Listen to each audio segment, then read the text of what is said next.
Juni tahun 1901, telah lahir politikus yang berperan penting dalam Revolusi Nasional Indonesia dan menjabat sebagai Presiden Republik Indonesia pertama sejak tahun 1945 hingga bersama Muhammad Hatta, ia memproklamasikan kemerdekaan Indonesia pada 17 Agustus tahun 1945. Soekarno orang pertama yang mencetuskan konsep mengenai Pancasila sebagai dasar negara Indonesia, dan ia sendiri yang menamainya. Ia bersekolah pertama kali di Tulung Agung hingga akhirnya ia pindah ke Mojokerto, mengikuti orang tuanya yang ditugaskan di kota tersebut. Di Mojokerto, ayahnya memasukkan Soekarno ke Eerste Inlandse School, sekolah tempat ia bekerja. Kemudian pada Juni tahun 1911 Soekarno dipindahkan ke Europese School untuk memudahkannya diterima di Hogereburger School. Pada tahun 1915, Soekarno telah menyelesaikan pendidikannya di LS dan berhasil melanjutkan ke HBS di Surabaya, Jawa Timur. Ia dapat diterima di HBS atas bantuan seorang kawan bapaknya yang bernama H.S. Cokroaminoto.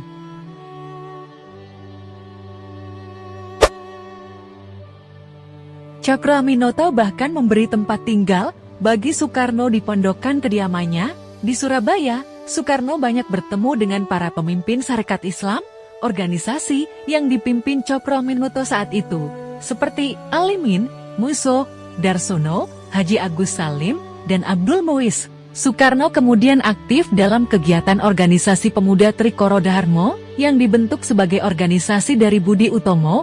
Nama organisasi tersebut kemudian ia ganti menjadi Jam Java Pemuda Jawa pada tahun 1918. Selain itu, Soekarno juga aktif menulis di Harian Utusan Hindia yang dipimpin oleh Cokroaminoto.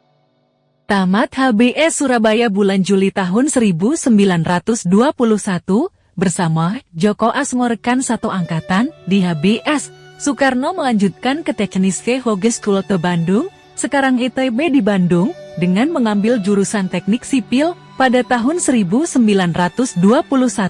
Setelah 2 bulan, dia meninggalkan kuliah, tetapi pada tahun 1922 mendaftar kembali, dan tamat pada tahun 1926, Soekarno dinyatakan lulus ujian insinyur pada tanggal 25 Mei tahun 1926, dan pada Disnatalis ke-6 tahun Bandung 3 Juli tahun 1926, dia diwisuda bersama 18 insinyur lainnya.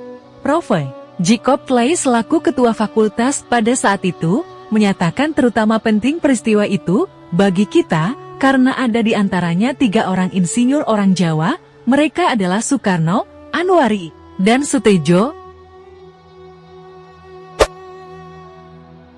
Saat di Bandung, Soekarno tinggal di kediaman Haji Sanusi, yang merupakan anggota Sarekat Islam dan sahabat karib Cokroaminoto. Di sana, ia berinteraksi dengan Ki Hajar Dewantara, Cipto Mangunkusumo, dan Dr. Douwes Dekker, yang saat itu merupakan pemimpin organisasi nasional Indische Party.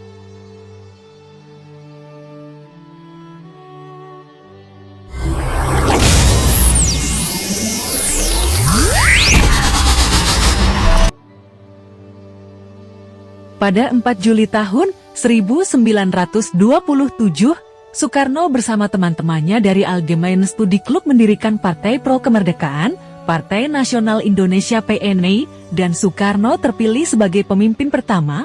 Partai ini menganjurkan kemerdekaan bagi Indonesia dan menentang imperialisme dan kapitalisme karena berpendapat bahwa kedua sistem tersebut memperburuk kehidupan rakyat Indonesia. Partai ini juga menganjurkan sekularisme dan persatuan di antara berbagai etnis di Hindia Belanda untuk membentuk Indonesia yang bersatu. Soekarno juga berharap bahwa Jepang akan memulai perang melawan kekuatan Barat dan Jawa kemudian dapat memperoleh kemerdekaannya dengan bantuan Jepang. PNI mulai menarik sejumlah besar pengikut khususnya di kalangan pemuda lulusan universitas yang menginginkan kebebasan dan kesempatan yang lebih luas yang tidak diberikan kepada mereka dalam sistem politik kolonialisme Belanda yang rasis dan konstriktif. Hal ini terjadi segera setelah disintegrasi Sarekat Islam pada awal tahun 1920-an dan hancurnya Partai Komunis Indonesia setelah pemberontakan yang gagal pada tahun 1926.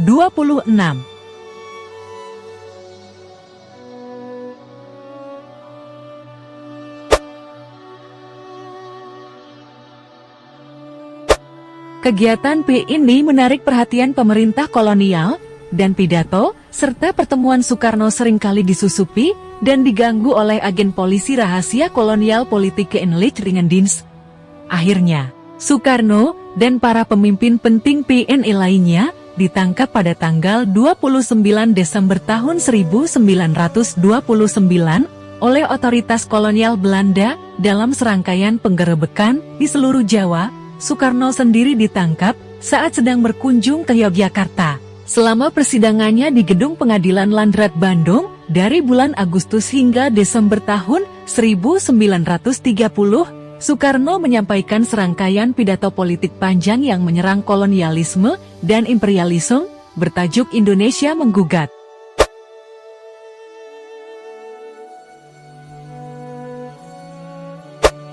Pada bulan Desember tahun 1930, Soekarno dijatuhi hukuman 4 tahun penjara yang dijalani di penjara Sukamiskin di Bandung.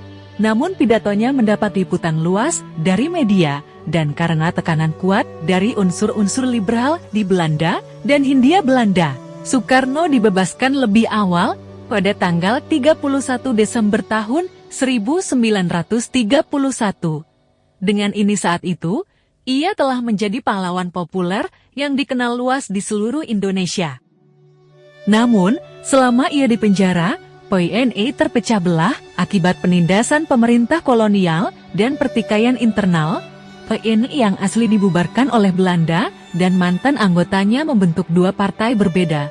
Partai Indonesia Partindo di bawah rekan Soekarno, Sartono yang mempromosikan agitasi massa, dan pendidikan nasionalis Indonesia PNI baru di bawah Muhammad Hatta dan Sultan Syahrir, dua orang nasionalis yang baru saja kembali dari studi di Belanda, dan mempromosikan strategi jangka panjang dalam menyediakan pendidikan modern kepada masyarakat Indonesia yang tidak berpendidikan untuk mengembangkan elit intelektual yang mampu memberikan perlawanan efektif terhadap pemerintahan Belanda.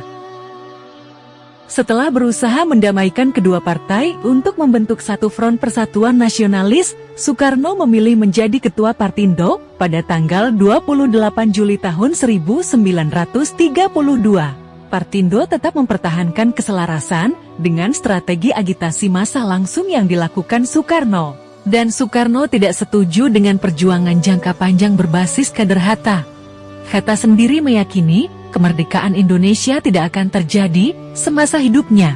Sedangkan Soekarno meyakini strategi Hatta mengabaikan fakta bahwa politik hanya dapat melakukan perubahan nyata melalui pembentukan dan pemanfaatan kekuatan Marktvorming dan Marktverstanding. Selama periode ini, untuk menghidupi dirinya dan partai secara finansial, Soekarno kembali ke dunia arsitektur, membuka Biro Soekarno-Roseno bersama junior universitasnya, Roseno. Dia juga menulis artikel untuk surat kabar partai, Pikiran Rakyat Pikiran Rakyat. Saat bermarkas di Bandung, Soekarno sering bepergian ke seluruh Jawa untuk menjalin kontak dengan kaum nasionalis lainnya. Aktivitasnya semakin menarik perhatian PID Belanda. Pada pertengahan tahun 1933, Soekarno menerbitkan serangkaian tulisan berjudul Mencapai Indonesia Merdeka. Karena tulisan ini, ia ditangkap oleh polisi Belanda saat mengunjungi rekan nasionalisnya, Muhammad Husni Tamrin di Jakarta, pada tanggal 1 Agustus tahun 1933.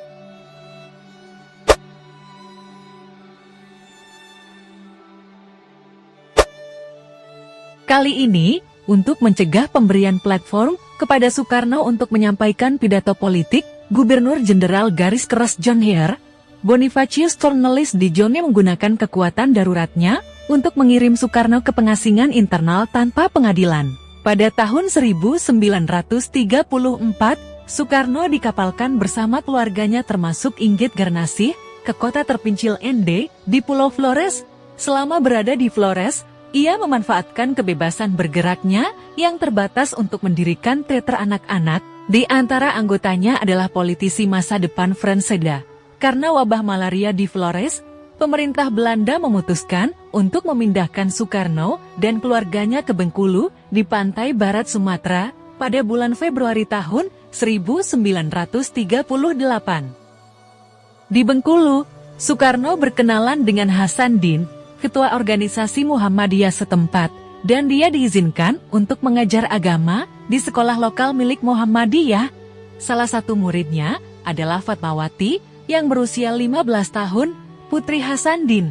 Ia menjalin hubungan asmara dengan Fatmawati yang ia beralasan dengan menyatakan ketidakmampuan Inggit Garnasih menghasilkan anak. Selama hampir 20 tahun pernikahan mereka, Soekarno masih berada di pengasingan Bengkulu ketika Jepang menyerbu kepulauan pada tahun 1942.